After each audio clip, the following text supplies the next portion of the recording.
Nagsimula ang movie nang puntahan ni Sarah ang kanyang boyfriend na si Skyler upang magpasibak, ngunit habang sinisibak siya ni Skyler ay bigla itong nagsisigaw ng napakalakas, at ilang sandali ay naging okay na din ito. Kinabukasan dahil nadiligan kagabi ay makikitang dumating si Sarah na masayang masaya, at nang makita ni Sarah si Skyler ay bigla siyang nasuka kaya't agad siyang nagpunta sa banyo. At habang kumakain sa school canteen ay biglang sumakit ang tiyan ni Sarah, kaya't biniro siya ng isa niyang kaibigan at sinabi na baka buntis ka na. Kinagabihan ay nag-pregnancy test siya at laking tuwa niya dahil nag-negative naman ang resulta nito, ngunit kinabukasan ay laking gulat niya nang makita niyang lumaki na ang kanyang tiyan, kaya't agad niyang tiningnan ang itinapon niyang pregnancy test kagabi at biglang nag-positive ang resulta nito. Laking pagtataka niya dahil unang beses lang niyang magpasibak kay Tyler at bigla nang lumaki ang kanyang tiyan. Pagkatapos ay narinig niyang paparating na ang kanyang ina at upang hindi siya makitang buntis ay agad siyang tumalon sa bintana.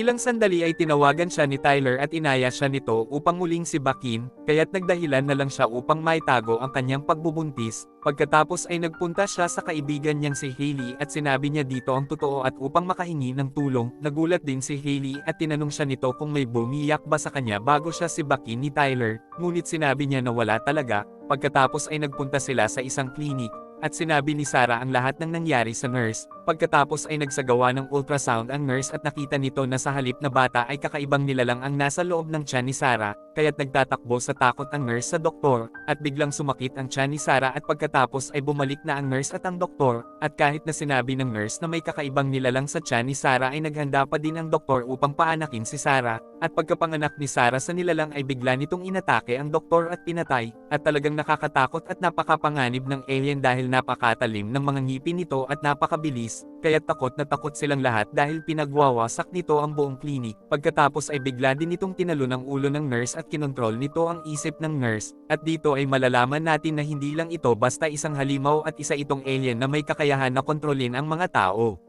Pagkatapos ay agad nang sumakay sila Sarah sa kotse upang makatakas, at habang nasa daan ay biglang sumakit na naman ang tiyan ni Sarah at nalaman nila na may lumalaki na namang alien sa kanyang tiyan, kaya't sinabi ni Hailey kay Sarah na i-report na natin agad ito sa mga pulis. Ngunit natakot naman si Sarah dahil baka sabihin ito ng mga pulis sa kanyang ina. Kay Skyler muna lang sabihin dahil di baka gagaling lang niya sa Mexico at baka nahawa siya ng virus doon, ngunit ayaw naman ni Sarah kaya't umuwi na lang sila sa bahay. Pagkatapos ay humilab ang tiyan ni Sarah, at nang papasok na ang kanyang ina sa kwarto ay agad siyang nagtago. Pagkaalis ng kanyang ina ay nagpunta sila kay Dave upang humingi ng tulong, samantala sa labas ng klinik ay inireport ng isang lalaki sa mga pulis ang mga kakaibang nangyari doon. Pagkapasok ng lalaki sa klinik ay inatake siya ng alien at pagkatapos ay kinontrol siya nito, at pagkadating ng pulis ay laking gulat nito nang makita ang mga patay sa loob ng klinik, at habang nag-iimbestiga ay nakita ng pulis ang pangalan ni Sarah sa form, kaya't naisip nito na may maaaring may kinalaman si Sarah sa nangyaring kaguluhan.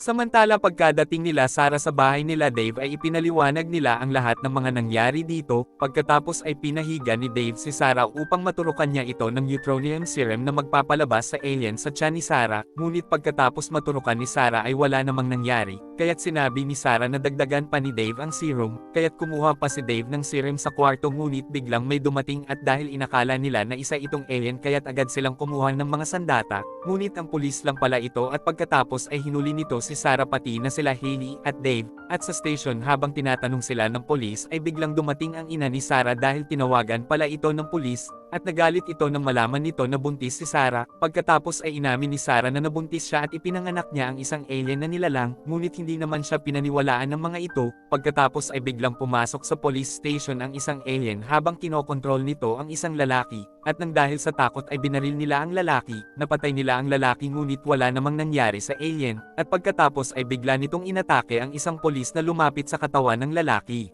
Kaya agad na nagpuntahan sila Sarah sa kulungan upang makapagtago. Pagkatapos ay ipinaliwanag ni Hailey na nabuntis si Sarah matapos nitong makipag-choke-shockan kay Skyler. Samantala ay kinontrol ng alien ang isang pulis sa labas kaya't inatake nito ang kanyang mga kasamahan, at habang tumatakas sila Hailey ay pinaikot ng alien ang ulo ni Dave kaya't namatay ito, at nagawang makapagtago nila Sarah at Hailey sa isang kwarto. At habang papasok ang ina ni Sarah ay nahuli ito ng alien at pagkatapos ay kinontrol siya nito, pumasok ang alien sa kwarto at inatake nito si Hailey. Pagkatapos ay hinila nito ang isa pang alien sa tiyan ni Sarah at pagkakuha ay umalis na din ito. Nagpunta sila Sarah sa bahay nila Skyler, at nang sabihin ni Sarah na nanganak siya ng dalawang alien ay nagalit ito at nagulat. Sinabi ni Sarah na may alam ka ba tungkol dito dahil matapos mo akong birahin ay agad na lumaki ang aking tiyan ngunit nilayasan lang siya ni Skyler, kaya't kinuha niya ang laptop ni Skyler dahil nagbablog ito at maaaring ito ang susi upang malaman niya ang dahilan kung bakit siya nabuntis. Pagkatapos ay isinama ni Hailey si Sarah sa kanyang kapatid na lalaki upang ipahak ang laptop ni Skyler.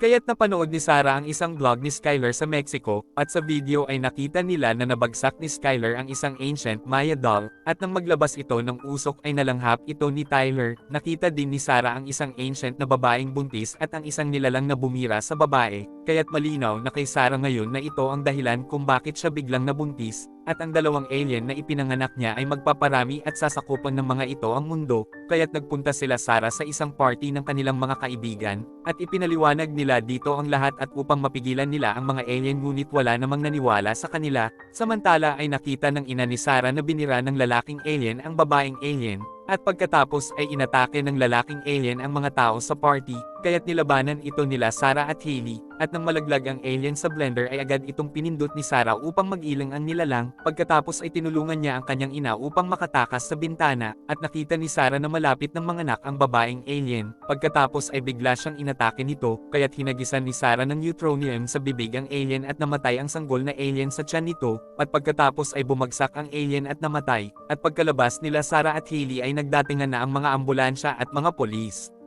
At dito na po nagtatapos ang ating movie. Mag-subscribe ka na po Lods para sa magagandang mga movie na katulad nito. Maraming salamat po sa iyong panunood at pagsuporta. Ingat po palagi Lods. God bless.